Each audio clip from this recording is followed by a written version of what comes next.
Okay, guys, so the next assessment statement that we're going to be looking at is 2.1.2 to outline the functions of the conducting airways.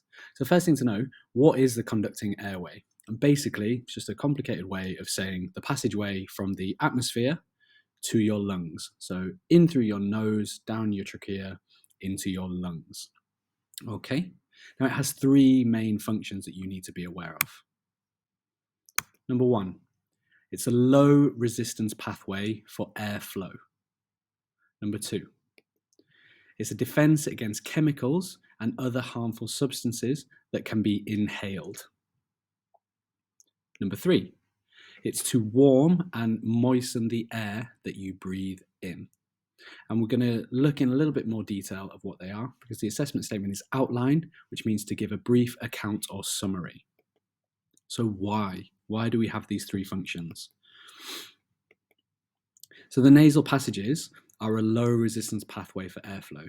Basically, all that means is it makes ventilation much easier. It allows you to breathe much easier and allow oxygen-rich air to be breathed in, carbon dioxide-rich air to be breathed out. So we don't want anything to resist the pathway for the airflow. Right? And the second one, a defense against harmful substances that we can breathe in. So the nose and throat contain these tiny hairs called cilia. And what they do is they help to filter out any harmful substances that we might breathe in. Okay, so they filter the air and trap any particles that might be present when we're breathing in. And this helps to fight against infection. Lastly, warming and moistening the air. Why do we need to do that? Well, it helps with thermoregulation. If we breathe in air that's too cold, the capillaries inside the lungs could vasoconstrict, which means get smaller in size, which makes gas exchange a little bit harder. All right. It's also to help maintain the environment within the lungs, helping it to remain moist to allow gas exchange even easier as well.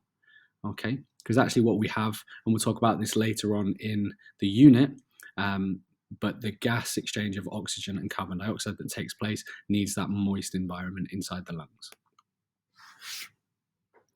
So what you do when you breathe in, the nose and the trachea help warm the air and moisten the air so that it keeps that environment stable.